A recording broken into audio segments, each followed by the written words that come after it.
Indian super ലീഗിൽ നാളെ മുതൽ വീണ്ടും മത്സരങ്ങൾ ആരംഭിക്കുകയാണ് after the international break. So നാളെ 2 മാച്ച് ഉണ്ടെങ്കിലും ബ്ലാസ്റ്റേഴ്സിന്റെ മാച്ച് വരുന്നത് മറ്റന്നാളാണ്. 24-ാം തീയതി ചെന്നൈയിൻ എഫ്സിക്കെതിരെയാണ് ബ്ലാസ്റ്റേഴ്സിന്റെ മാച്ച് വരുന്നത്. ഈ ഒരു മാച്ചിൽ ബ്ലാസ്റ്റേഴ്സ് ഇറങ്ങാൻ സാധ്യതയുള്ള ലൈനപ്പിനെ കുറിച്ചാണ് ഇന്ന് നമ്മൾ സംസാരിക്കുന്നത്. ആദ്യമായിട്ട് പറയുന്നു, ഞാൻ പറയാൻ പോകുന്നത് തീർത്തും ഒരു സാധ്യത 11 മാത്രമാണ്. അതുകൊണ്ട് ഇതേ ലൈനപ്പിലെ കളിക്കൂ എന്ന് പറയുന്നില്ല.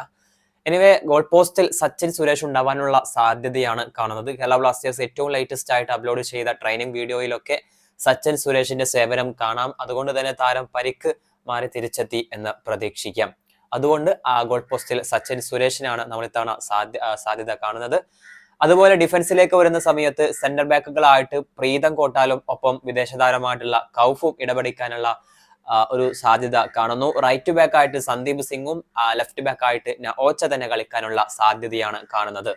അതുപോലെ മിഡ്ഫീൽഡിലേക്ക് വരുന്ന സമയത്ത് ഡിഫൻസീവ് മിഡ്ഫീൽഡർ ആയിട്ട് നമ്മുടെ വിപിൻ മോഹനൻ അതുപോലെ ഫ്രെഡി, 2 ഇന്ത്യൻ താരങ്ങൾ വരാനുള്ള സാധ്യത കാണുന്നു.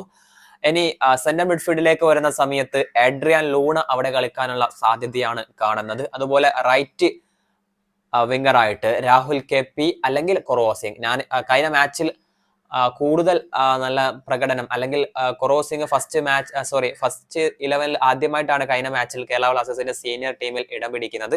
ആ ഒരു മാച്ച് തന്നെ മികച്ച രീതിയിൽ കളിച്ചതുകൊണ്ട് തന്നെ കൊറോസിംഗിനെ അടുത്ത മാച്ചിൽ ഞാൻ ആദ്യ 11 കാണാൻ ആഗ്രഹിക്കുന്നു. സോ അതുകൊണ്ട് അദ്ദേഹത്തെ ആദ്യ 11 പ്രതീക്ഷിക്കുന്നുണ്ട്.